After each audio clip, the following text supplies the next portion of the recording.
Chapter 12, Respiration in Plants. All of us breathe to live, but why is breathing so essential to life? What happens when we breathe? Also, do all living organisms, including plants and microbes, breathe? If so, how? All living organisms need energy for carrying out the daily life activities, be it absorption, transport, movement, reproduction, or even breathing. Where does all this energy come from? We know we eat food for energy, but how is this energy taken from the food? How is this energy utilized? Do all foods give the same amount of energy? Do plants eat? Where do plants get their energy from? And microorganisms, for their energy requirements, do they eat food? You may wonder at the several questions raised above. They may seem to be very disconnected. But in reality, the process of breathing is very much connected to the process of release of energy from food. Let us try and understand how this happens. All the energy required for the life processes is obtained by the oxidation of some macromolecules that we call food. Only green plants and cyanobacteria can prepare their own food by the process of photosynthesis. They trap the light energy and convert it into chemical energy that is stored in the bonds of the carbohydrates like glucose, sucrose, and starch. We must remember that in green plants too, not all the cells, tissues, and the organ photosynthesize. Only cells containing the chloroplast that are most often located in the superficial layers carry out photosynthesis. Hence, even in green plant, all other organs, tissues, and cells that are non-green need food for oxidation. Hence, food has to be translocated to all the non-green parts. Animals are heterotrophic, that is, they obtain food from the plants directly, herbivores or indirectly carnivores. Saprophytes, like some fungi, are dependent on dead and decaying matter. What is important to recognize is that ultimately all the food that is required for the life process comes from photosynthesis.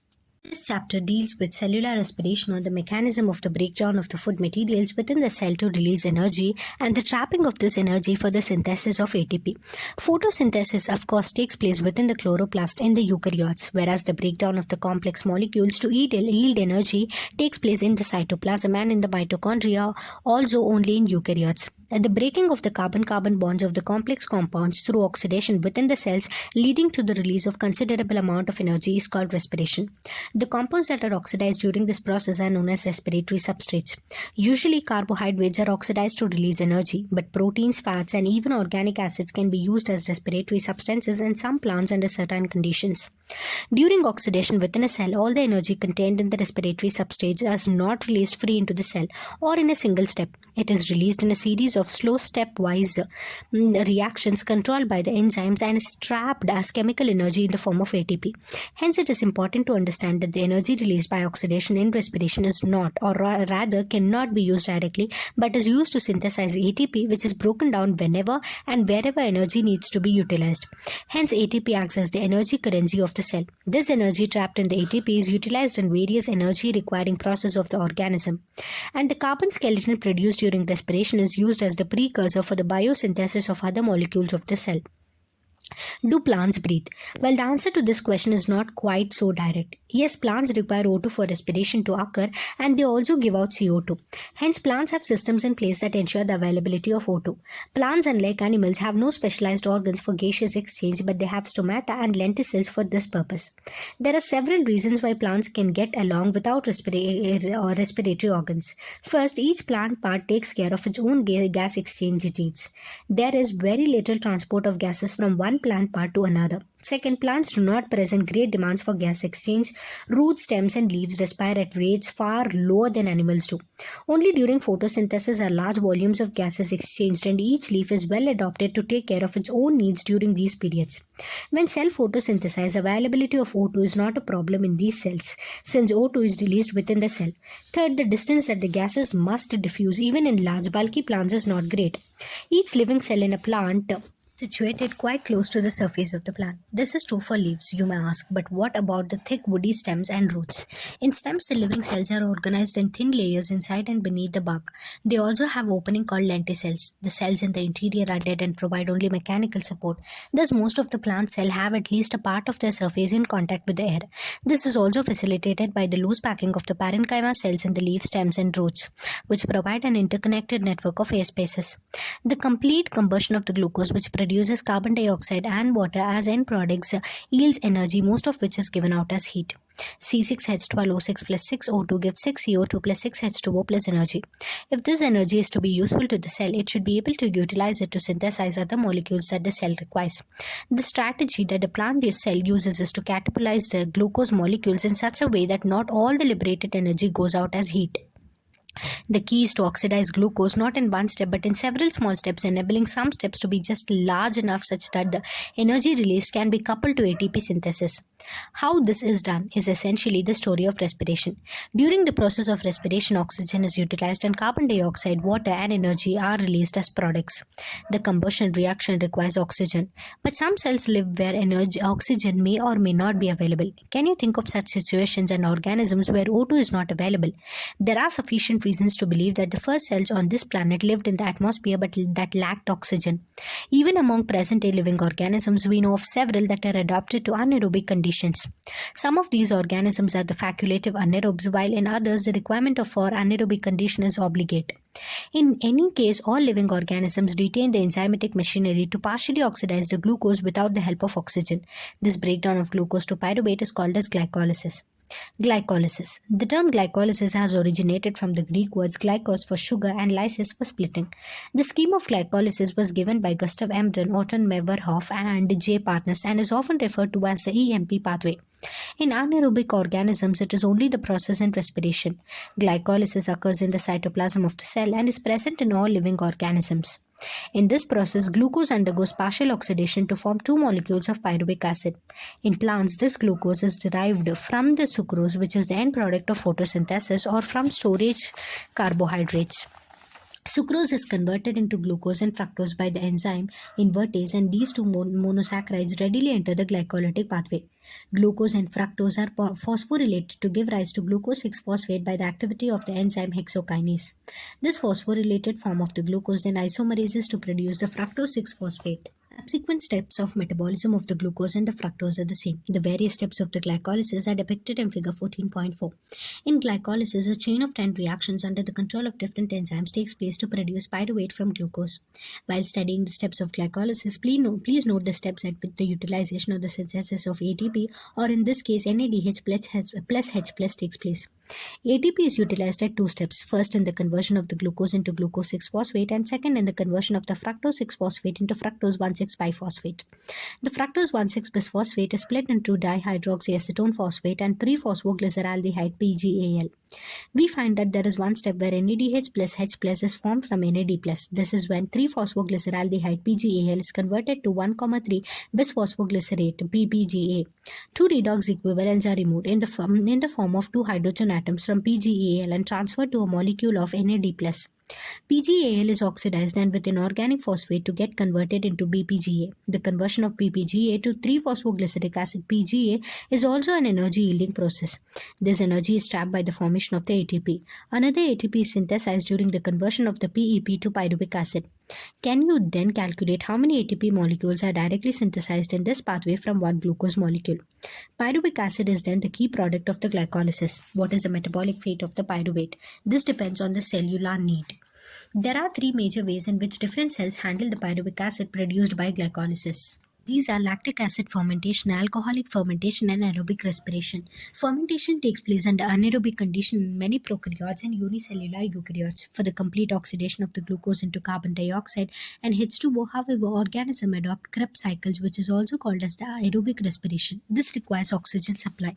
Fermentation. In fermentation, say by yeast, the incomplete oxidation of the glucose is achieved under anaerobic conditions by sets of reactions where pyruvic acid is converted to carbon dioxide and ethanol. The enzymes pyruvic acid decarboxylase and alcohol dehydrogenase catalyze these reactions. Other organisms like some bacteria produce lactic acid from pyruvic acid. The steps involved are shown in figure 14.2. In animal cells also, like muscles, during exercise when oxygen is inadequate for cellular respiration, pyruvic acid is reduced to lactic acid by lactate dehydrogenase. The reducing agent is NADH plus H plus, which is reoxidized to NAD plus in both the process.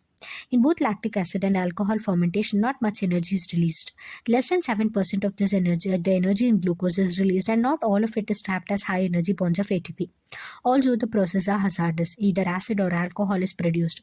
What is the net ATPs that is synthesized? Calculate how many ATPs are synthesized and deduct the number of ATP utilized during glycolysis. When one molecule of glucose is fermented to alcohol or lactic acid, yeast poison themselves to death when the concentration of the alcohol reaches about 13%. What then would be the maximum concentration of alcohol in beverages that are naturally fermented? How do you think alcoholic beverages of alcohol content greater than this concentration are obtained? What then is the process by which organisms can carry out the complete oxidation of the glucose and extract the energy stored to synthesize a large number of the ATP molecules needed for cellular metabolism? In eukaryotes, these steps take place within the mitochondria and requires O2.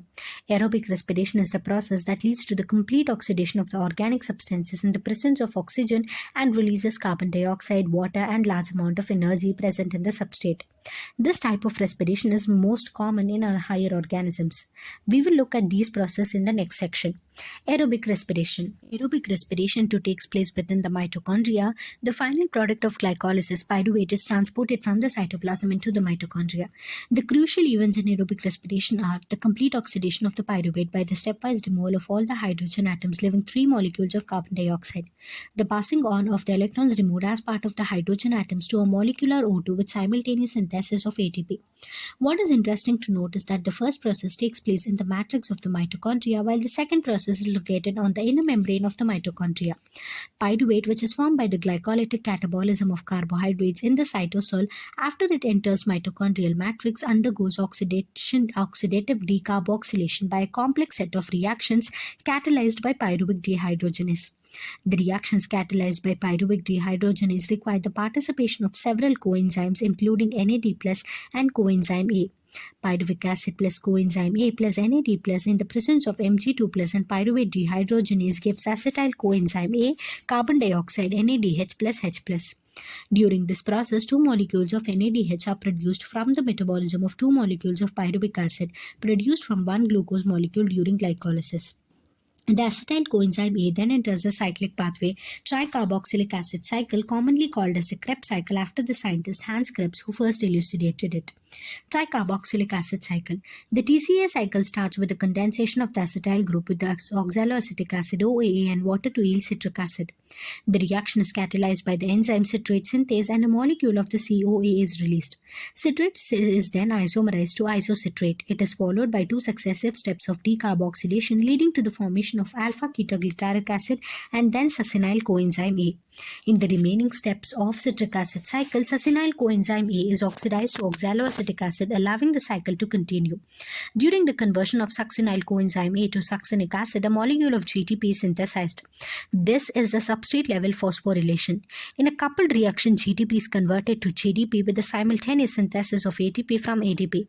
Also, there are 3 points in the cycle where NAD+ is reduced to NADH plus H+, and 1 point where FAD+ is reduced to FADH2. The continued oxidation of the acetyl coenzyme A via the tricarboxylic acid cycles requires the continued replenishment of the oxaloacetic acid, the first member of the cycle. In addition, it also requires regeneration of the NAD+ and FAD+ from NADH and FADH2 respectively. The summary equation for this phase of respiration may be written as follows. Pyruvic acid plus 4 NAD plus FAD plus 2 H2O plus ADP plus inorganic phosphate in mitochondrial matrix gives 3 molecules of carbon dioxide plus 4 NADH plus 4H plus FADH2 plus ATP.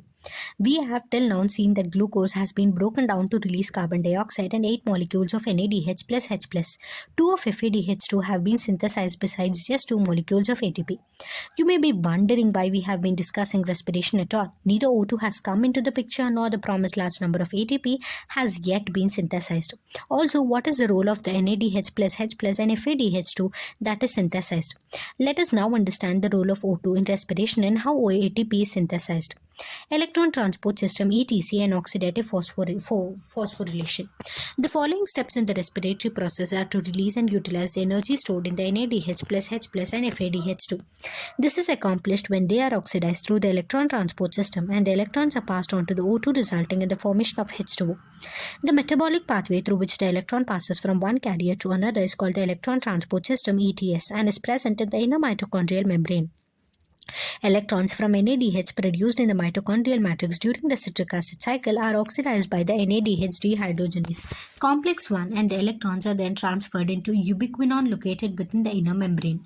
Ubiquinone also receives reducing equivalents via the FADH2 complex 2 that is generated during oxidation of the succinate in the citric acid cycle.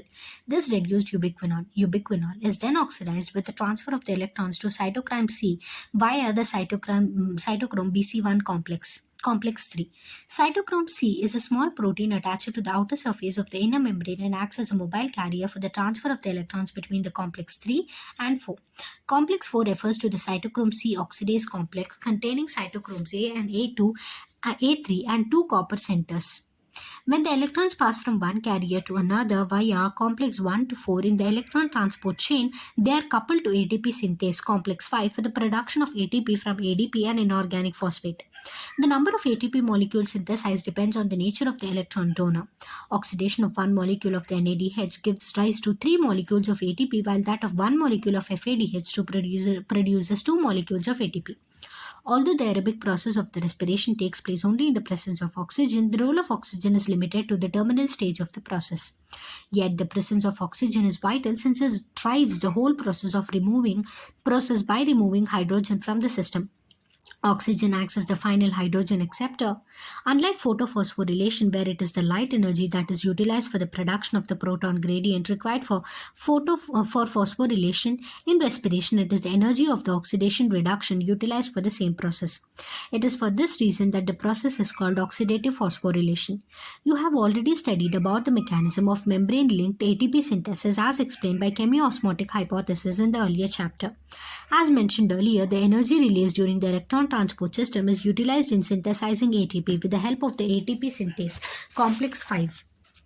This complex consists of two major components, F1 and F0.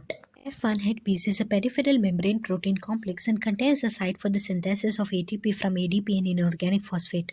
F0 is an integral membrane protein complex that forms the channel through which the protons cross the inner membrane. The passage of the protons through the channel is coupled to the catalytic site of the F1 component for the production of ATP. For each ATP produced, 2H plus pass through the F0 from the intermembrane space to the matrix down the electrochemical proton gradient. The respiratory balance sheet. It is possible to make calculations of the net gain of the ATP for every glucose molecule oxidized, but in reality, this can remain only a theoretical exercise. These calculations can be made only on certain assumptions that there is a sequential orderly pathway functioning with one substrate forming the next and with glycolysis, tricarboxylic acid cycle, and the ETS pathway following one after another. The NADH synthesized in glycolysis is transferred into the mitochondria and undergoes oxidative phosphorylation. None of the intermediates in the pathway are utilized to synthesize any other compound. Only glucose is being respired. No other alternative substrates are entering in the pathway at any of the intermediary steps. But this kind of assumptions are not really valid in the living system. All pathways work simultaneously and do not take place one after the another. Substrates enter the pathway and are withdrawn from it as and when necessary. ATP is utilized as and when needed. Enzymatic rates are controlled by the multiple means. Yet it is useful to do this exercise to appreciate the beauty and efficiency of the living system in extraction and storing energy. Hence, there can be a net gain of 36 ATP molecules during aerobic respiration of one molecule of glucose. Now, let us compare fermentation and aerobic respiration. Fermentation accounts for only a partial breakdown of the glucose, whereas in aerobic respiration, it is completely degraded to carbon dioxide and H2O. Fermentation, there is a net gain of only 2 molecules of ATP for each molecule of glucose degraded into pyruvic acid, whereas many more molecules of ATP are generated under aerobic conditions. NADH is oxidized to NAD plus rather slowly in fermentation. However, the reaction is very vigorous in case of aerobic respiration. Amphibolic pathway. Glucose is the favored substrate for the respiration. All carbohydrates are usually first converted into glucose before they are used for respiration.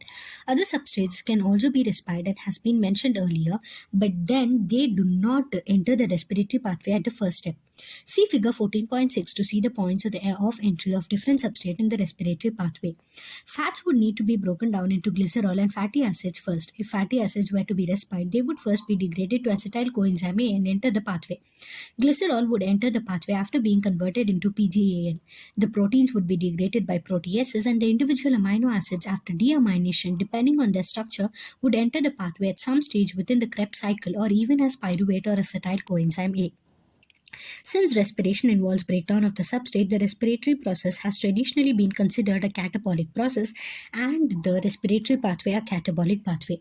But is this misunderstanding correct? We have discussed above at which points in the respiratory pathway different substrates would enter if they were to be respired and used to derive energy. What is important to recognize is that it is these very compounds that would be withdrawn from the respiratory pathway for the synthesis of the said substrates. Hence, fatty acids would be broken down to acetyl coenzyme A before entering the respiratory pathway when it is used as substrate. But when the organism needs to synthesize fatty acids, acetyl coenzyme A would be withdrawn from the respiratory pathway for it. Hence, the respiratory pathway comes into the picture both during breakdown and synthesis of fatty acids. Similarly, during breakdown and synthesis of protein 2, respiratory intermediates form the link. Breaking down process within the living organism is catabolism and synthesis is anabolism. Because of the respiratory pathways involved in both anabolism and catabolism, it would be better to consider the respiratory pathway as an amphibolic pathway rather than as a catabolic one. Respiratory quotient. Let us now look at another aspect of respiration. As you know, during aerobic respiration, O2 is consumed and CO2 is released. The ratio of the volume of the CO2 evolved to the volume of the O2 consumed in respiration is called as the respiratory quotient RQ or the respiratory ratio. RQ is equal to the volume of CO2 evolved divided by the volume of O2 consumed. The respiratory quotient depends upon the type of the respiratory substrate used during the respiration. When carbohydrates are used as substrate and completely oxidized, the respiratory quotient will be 1 because equal amounts of CO2 and O2 are evolved and consumed respectively as shown in the equation below. When fats are used in respiration, the respiratory quotient is less than 1. Calculations for fatty acid tripalmitin if used as a substrate is shown. When proteins are the respiratory substrate, the ratio would be about 0.9. What is important to recognize is that in living organisms, respiratory substrates are often more than one. Pure proteins or fats are never used as respiratory substrates. Summary. Plants, unlike animals, have no special systems for breathing or the gaseous exchange. Stomata and lenticels allow gaseous exchange by diffusion. Almost all the living cells in a plant have their surfaces exposed to air. The breaking of the carbon-carbon bonds of the complex organic molecules by oxidation cells leading to the release of a lot of energy is called cellular respiration. Glucose is the favored substrate for respiration. Fats and proteins can also be broken down to yield energy. The initial stage of cellular respiration takes place in the cytoplasm. Each glucose molecule is broken through a series of enzyme-catalyzed reactions into two molecules of pyruvic acid. This process is called as glycolysis. The fate of the pyruvate depends on the availability of the oxygen and the organism. Under anaerobic conditions, either lactic acid fermentation or alcohol fermentation occurs. Fermentation takes place under anaerobic conditions in many prokaryotes, unicellular eukaryotes, and in germinating seeds. In eukaryotic organisms, aerobic respiration occurs in the presence of oxygen. Pyruvic acid is transported into the mitochondria where it is converted into acetyl coenzyme A with the release of carbon dioxide. Acetyl coenzyme A then enters the tricarboxylic acid pathway of the Krebs cycle operating in the matrix of the mitochondria. NADH plus H plus and FADH2 are generated in the Krebs cycle. This energy in the energy in these molecules as well as that in the NADH plus H plus synthesized during glycolysis are used to synthesize ATP. This is accomplished through a system of electron carriers called the electron transport system ETS located on the inner membrane of the mitochondria. The electrons, as they move through the system, release enough energy that are trapped to synthesize ATP. This is called oxidative phosphorylation. In this process, O2 is the ultimate acceptor of the electrons and it gets reduced to water. The respiratory pathway is an amphibolic pathway as it involves both anabolism and catabolism. The respiratory quotient depends upon the type of the respiratory substance used during the respiration. Thank you.